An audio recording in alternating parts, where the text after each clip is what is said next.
so that if you need to go back later, you can. It won't be posted automatically because I can't upload a video while I'm on the Zoom meeting, but it will be after we're done with the call. So you're going to be writing an artist statement for your Polaroid projects, because explaining what you're doing is also something that you need to be able to do when you're working with art. A lot of the times, well, the way that I see it is there's a few different categories of making art. There's art for fun, that's kind of just like doing whatever. There's art that has meaning to it, and then there's art that is like commissioned, that is someone else's idea that you're recreating. But an artist statement is more for the stuff that has more of a personal meaning to you. If you go on to do art at like the collegiate level, if you go to college, try and get your degree with something that's fine arts related, you will be asked to describe your art. There'll be group critiques, and this will really help prepare you and help you think about what you're doing while you're doing it, and along with being able to describe what you're doing. I know that Ms. Fitchie did give you guys a lot of tests and a lot of that kind of thing. I do like giving more artist statement type, like end of review assignments, because I think that this helps you demonstrate what you know more than picking the right answer on a test. So what you're going to be doing for this Polaroid artist statement is you're going to be writing at least 2 good sentences about each section on the rubric. So I have an artist statement rubric that anytime you write an artist statement, this is what it would be graded off of. And there are a few things that I'm looking for. For this assignment, I'm only having you write 2 sentences for each little section, but normally I would like 3, but you guys just need to write at least 2. The first thing you will be writing about is accurately describing the work of art by providing details and characteristics from your work. So that would be like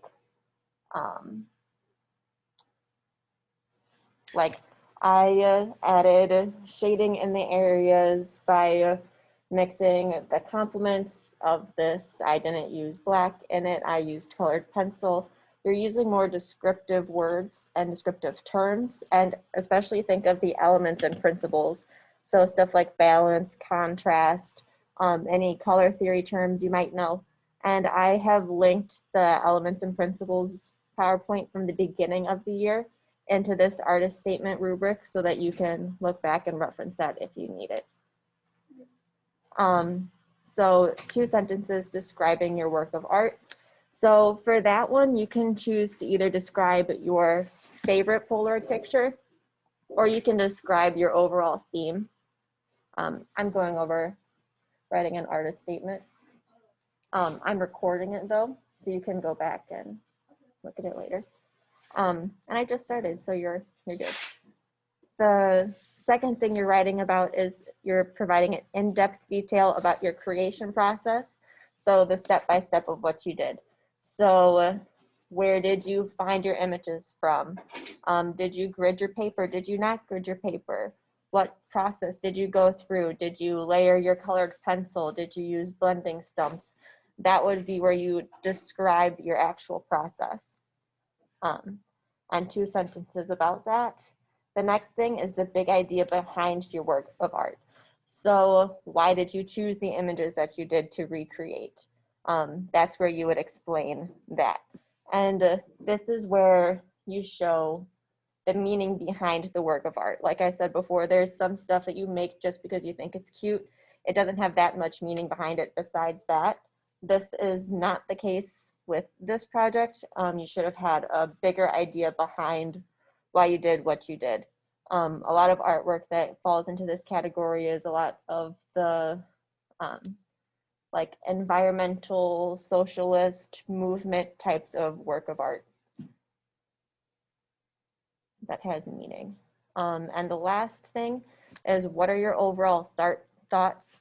Sorry. What are your overall thoughts on the work of art that you created? So do you like what you did? Do you not like what you did? And why?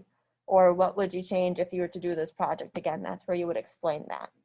So 2 sentences on each of these, 2 sentences describing, 2 sentences describing the process, 2 sentences describing the big idea, and lastly, 2 sentences about your overall thoughts.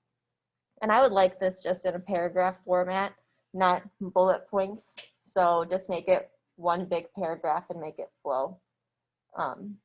So that is going to be the artist statement. I have the rubric like this, but also on this assignment, I have attached the artist statement flowchart. And this is basically the same stuff that's on the rubric, but in a flowchart form. So I did not do goals for this one. I skipped that. But first step is describing the work of art. How did you create it? What's the big idea? We're skipping over goals, and then what are the overall thoughts? So it has some questions to think about if you're having a harder time describing or getting to your end goal. So that is all on the Polaroid artist statement assignment right at the bottom. So if you have any questions, you can look there.